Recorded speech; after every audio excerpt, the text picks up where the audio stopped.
Et salut à tous, c'est Axel de testmobile.fr. Aujourd'hui, je vous propose un test express, le test du Galaxy S5, qui est un test long qui a été fait et qui dure à peu près 2 heures. La bonne logique, ce serait de commencer par celui-là avant de basculer sur le long, mais si vous voulez vraiment avoir toutes les informations sur ce terminal, basculez plutôt sur le test long. Là, je vais essayer d'aller droit au but, donc c'est parti. On va commencer par un déballage, parce que c'est pas le plus intéressant, on n'a pas grand-chose dans la boîte à part le bloc secteur, des câbles intra-auriculaires et un câble USB, micro USB. C'est un câble USB 3.0 qui est proposé. Au niveau des spécifications de l'appareil, on est sous Android 4.4.2, on a du 4G catégorie 4. Micro SIM, on a un écran 5.1 pouces, c'est du Super AMOLED 1080 par 1920, ça fait 432 ppi. On a une version 16 et 32 Go de mémoire, on trouvera surtout la version 16 Go, extension micro SD possible jusqu'à 128 Go, USB 3.0, 16 mégapixels au niveau de l'appareil photo, flash LED, caméra frontale 2 mégapixels, on est sur un Snapdragon 801 de Qualcomm, c'est du quad-core 2,5 GHz, avec, je crois que je l'ai dit, 2 Go de RAM, oui.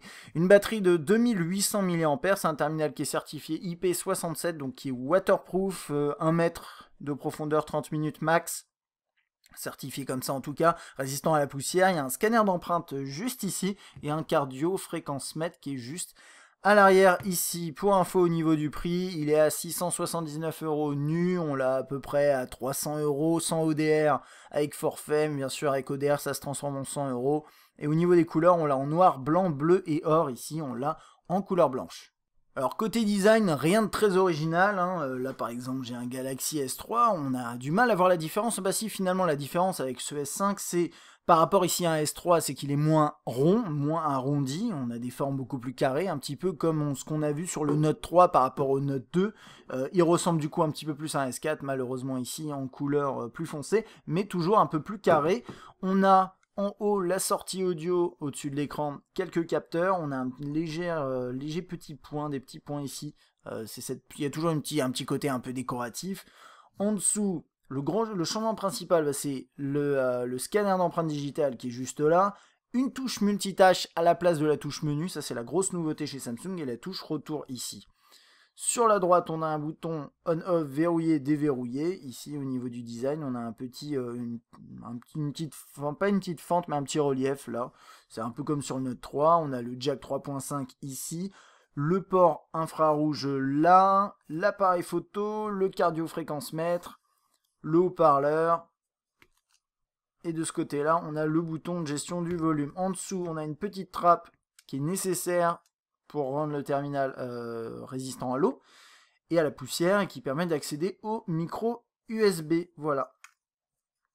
L'écran sur ce terminal, pas de surprise, il est excellent, c'est du Super AMOLED avec une très forte densité de pixels, au-delà de 300 ppi, vous savez qu'on voit pas vraiment la différence, et ben là, enfin on voit pas les pixels, et ben là c'est toujours le cas, on a une très forte densité de pixels, des couleurs bien gérées, des noirs très noirs, des blancs très blancs, là-dessus, il n'y a aucun souci. Côté interface, eh bien écoutez, on a la possibilité de déverrouiller l'appareil, on a un système de widget, la petite nouveauté finalement qu'on peut trouver là c'est My Magazine qui est un petit peu comme Blinkfeed qui vous permet de trouver des news sur des sujets qui vous intéressent, de synchroniser vos réseaux sociaux, etc. Vous pouvez le désactiver si vous n'aimez pas en utilisant le système d'édition de page d'accueil. On a un tiroir des notifications, la possibilité d'avoir des accès rapides à certaines fonctionnalités. Alors au niveau des nouveautés, je vous invite à regarder le test long pour vraiment avoir un aperçu complet, mais en gros, vous avez un mode privé qui vous permet de mettre en privé certains fichiers, essentiellement des médias.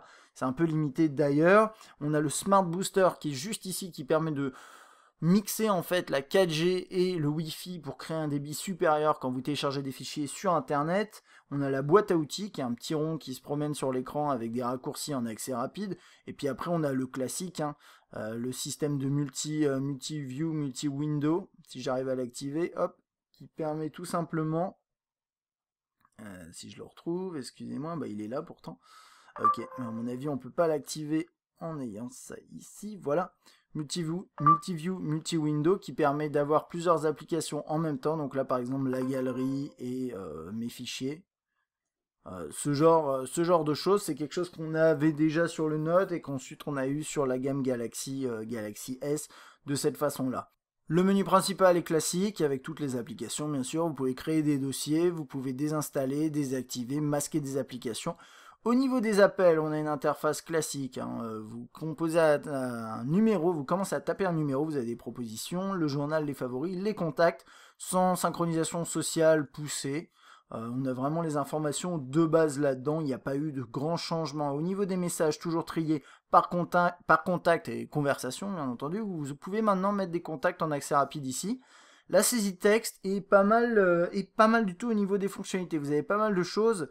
Vous pouvez débloquer, enfin décaler comme ça votre clavier, le séparer du bas de l'écran. Vous pouvez prendre une photo, voilà, d'un document écrit pour traduire ça en texte brut. C'est pas mal du tout. Ce clavier est franchement fonctionnel. Après, le seul truc que je vois, c'est par exemple pour la virgule, c'est pas facile d'aller les chercher parce qu'il faut faire comme ça et ensuite appuyer là. C'est pas très pratique. Les propositions de temps en temps sont pas très pertinentes, notamment par rapport à la langue française, certaines expressions, certaines formulations, certaines règles élémentaires. C'est pas terrible du tout. Les chiffres qui sont là-haut, c'est pratique, mais c'est vrai que parfois les doigts ont tendance à aller dessus. Globalement, c'est pas mal, mais il y a quelques défauts. Si vous n'aimez pas, vous pourrez toujours le remplacer. Pour le web, vous pourrez utiliser soit le navigateur proposé par Samsung, enfin par défaut dans Android, modifié par Samsung, soit Chrome. Chrome fonctionne très bien avec la synchronisation. Ici, vous êtes sur un navigateur un peu particulier, en fait, avec un mode full screen complet entier, comme ça, c'est assez pratique. Double tapé pour zoomer. Par contre, vous ne pouvez pas resizer le texte quand vous faites comme ça, ça ne fonctionne pas. Vous avez bien sûr un système d'onglets qui marche comme ça. Vous avez un mode privé et vous pouvez synchroniser avec votre compte Samsung les fenêtres ouvertes, c'est les favoris, ce genre de choses. Donc à voir, soit vous utilisez Chrome et synchronisé avec Google, soit vous utilisez celui-là et synchronisé avec votre compte Samsung. Dans tous les cas, l'expérience sur le web est excellente. C'est ce qu'on attend sur un terminal de ce gabarit-là. Vous zoomez, dézoomez sans souci, tout charge très bien. En plus avec la 4G, c'est fortement agréable, on va dire.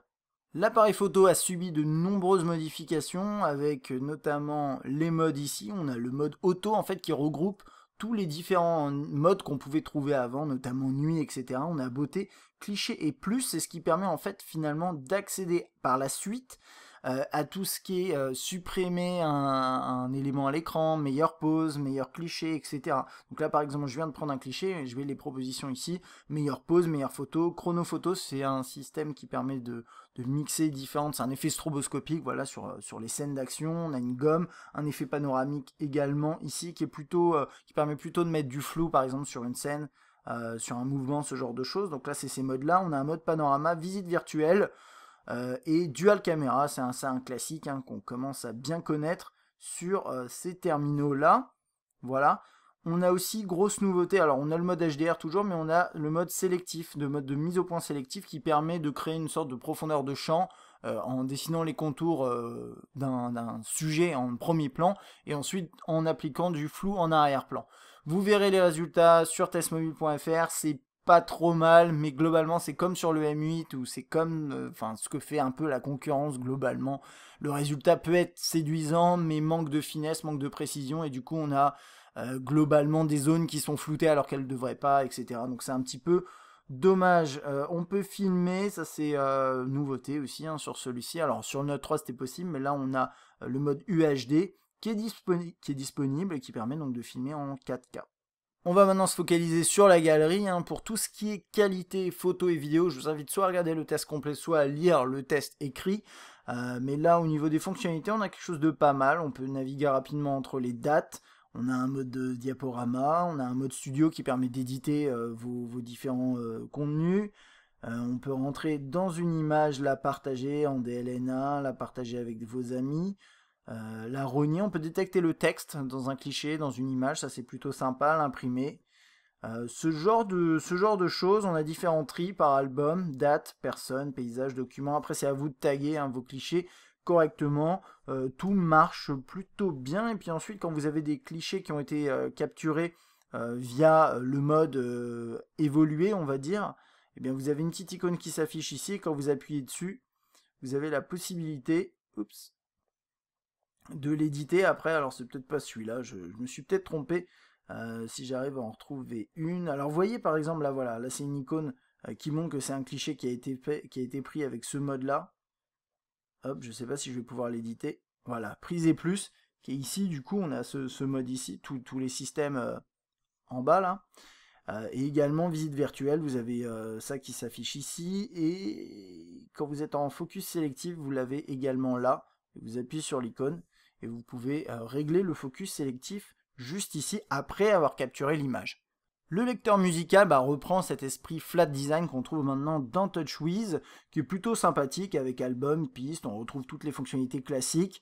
Là-dessus, il n'y a vraiment pas grand-chose à dire, le seul truc c'est au niveau de la qualité du haut-parleur.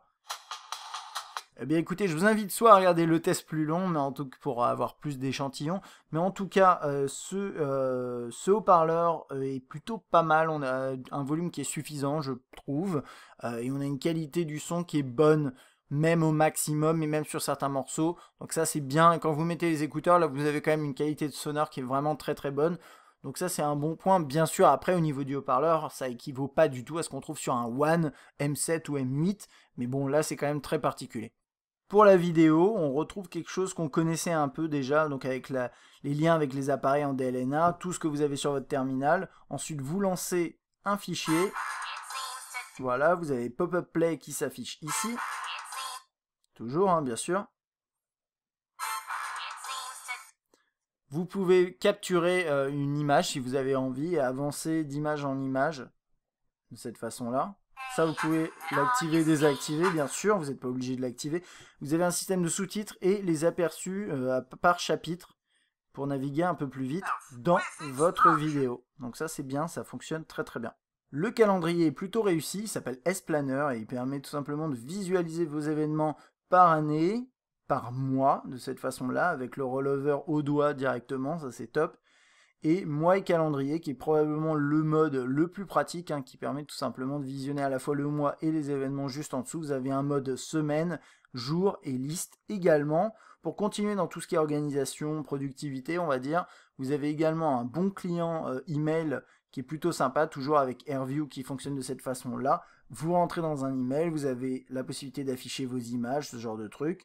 Vous pouvez bien sûr répondre, insérer des images si vous le souhaitez, et mettre en forme votre texte avec du gras par exemple ou de l'italique, ce genre de truc. C'est un client qui fonctionne très très bien et qui permet aussi, et c'est ça qui est intéressant, de rajouter autant de comptes que vous voulez de différentes sources. Après vous avez bien sûr le client Gmail par défaut que vous pouvez toujours utiliser, qui est juste ici. Au niveau du reste des applications, on a bien sûr Samsung Apps, Memo, calculatrice, tout ça, je ne vais pas passer dessus. On a Chaton qui est une sorte de WhatsApp, on a S-Health qui est une application qui permet de traquer votre activité sportive, qui est pas mal et qui permet également d'interagir avec le cardio-fréquence-mètre. Au niveau du scanner d'empreinte digitale, ça vous permet pour l'instant 3 choses, de déverrouiller votre terminal, d'aider à vous identifier sur Samsung Apps quand vous faites un achat et également à payer via PayPal pour les services qui sont compatibles PayPal. C'est un peu limité pour l'instant. Mais comme il est présent juste dans le bouton et qui dérange pas, c'est pas grave et on attendra de voir ce qui va se passer. Au niveau de tout ce qui est assistant vocal, vous avez S-Voice ou Google Now. Grosso modo, Google Now est meilleur pour tout ce qui est lié au web et aux données. S-Voice va être incapable de vous donner quoi que ce soit par rapport à ça, à part la météo et encore. Par contre, pour tout ce qui est interaction avec le terminal, créer des calendriers, enfin des événements dans le calendrier, ce genre de choses, S-Voice va être meilleur puisque Google Now n'a pas accès à vos données de cette façon-là. Smart Remote, c'est toujours la même chose, c'est la télévision, c'est la télécommande via le port infrarouge avec le programme TV. Vous avez Group Play, caméscope de groupe qui est une nouveauté qui permet de vous connecter avec plusieurs appareils compatibles et de filmer et de pouvoir monter en fait en direct tout ce qui est filmé à partir des différentes sources. Donc c'est intéressant, j'ai pas pu le tester malheureusement. Alors côté autonomie, on va direct passer là-dessus. Le S5 est plutôt bon élève avec sa batterie de 2800 mAh et son nouveau Snapdragon 801 qui a l'air d'être bien optimisé. Concrètement, moi j'ai réussi à avoir un jour et demi d'autonomie en usage, genre vraiment plus que modéré on va dire, c'est vraiment régulier, donc ça c'est bien. Concrètement, si vous l'utilisez vraiment très régulièrement au fil de votre journée, vous devriez avoir au moins une grosse journée d'autonomie, enfin une journée d'autonomie, ça c'est sûr, et plus potentiellement si vous l'utilisez de manière plus légère. Là typiquement il n'était pas complètement en veille, hein, il avait une carte SIM, il avait des notifications qui s'affichaient, ce genre de choses, j'ai réussi à tenir 2 jours et demi et j'étais à la moitié. Donc ça c'est intéressant et Samsung clairement a bien bossé là-dessus et nous propose un appareil de haut de gamme qui a une bonne autonomie sans avoir pour autant une immense batterie comme peut l'avoir un Note 3 par exemple. Au niveau des performances générales de l'appareil, ben dans les benchmarks, les scores sont pas vraiment impressionnants, ce qui est un petit peu étonnant, mais ce qui est pas, c'est pas l'élément le plus important. Là, typiquement sur N22X, on le voit, il est en dessous d'un Note 3, il est en dessous d'un Z Ultra, il est juste au-dessus d'un G2 et ça me semble tout à fait étrange. Mais bon, au-delà des benches, les performances sont vraiment excellentes. Dans les jeux, ça tourne bien. Dans les applications, ça tourne bien. Dans l'interface, ça tourne bien. Et également sur le web. Donc moi, je dis, il n'y a aucun souci. Vous pourrez faire tourner n'importe quel jeu en 3D pendant un bon bout de temps. Vous serez tranquille. C'est juste qu'effectivement, dans les benches, on a des scores qui sont assez faibles. Mais il ne faut pas trop s'attarder là-dessus, je pense. Voilà, c'est à peu près tout pour ce test express du S5. Je vous invite vraiment à consulter le test long si vous voulez aller un peu plus loin. Concrètement, c'est un bel appareil avec un très bel écran, de bonnes fonctionnalités et des ajouts également sympathiques, de bonnes performances. Un appareil photo qui est pas mal du tout, notamment de jour, mais pas uniquement. Cette certification IP, ce côté waterproof qui est agréable sur un terminal Samsung de ce type, et l'autonomie qui est somme toute assez bonne. Alors côté design, moi je trouve qu'il est un peu décevant parce que c'est toujours la même chose, c'est un peu voilà, c'est pas très intéressant, ça devient pas très intéressant, mais au final ça vous empêchera pas de l'utiliser. Vous avez une ergonomie qui est moins bonne d'après moi que sur un S4, ce qui peut être problématique, et d'après moi ça c'est le format idéal en fait pour un terminal de ce genre là. Et puis, petit truc que j'ai pas mentionné durant ce test express, mais dans l'optique, en fait, il y a des éléments qui bougent. C'est pas que sur le mien, c'est sur tous les Galaxy S5. Et en fait, quand vous appuyez sur l'appareil de cette façon-là, eh bien, vous avez un petit bruit qui se fait en permanence. Et c'est un petit peu comme sur le 1020, sauf que sur le 1020 de Nokia, eh bien, ils avaient fait en sorte que quand vous utilisez l'appareil, ça gêne pas. Et celui-ci, le problème, c'est que quand vous manipulez l'interface au niveau du haut de l'écran, eh bien, vous entendez ce petit bruit. C'est un détail, c'est pour chipoter. Concrètement, après, les autres points négatifs, au-delà du design, l'ergonomie et ce truc-là, ça va être peut-être la photo de nuit qui est pas excellente, mais qui peut être compensée en mettant la stabilisation. Et l'interface TouchWiz, bah c'est plutôt une question de goût. Moi, ça me déplaît pas, mais je sais qu'il y a des gens qui n'aiment pas. Voilà, c'est à peu près tout. Encore une fois, si vous avez envie d'en savoir plus, je vous invite à regarder le test complet qui dure 2 heures. Hein, donc c'est vraiment exhaustif.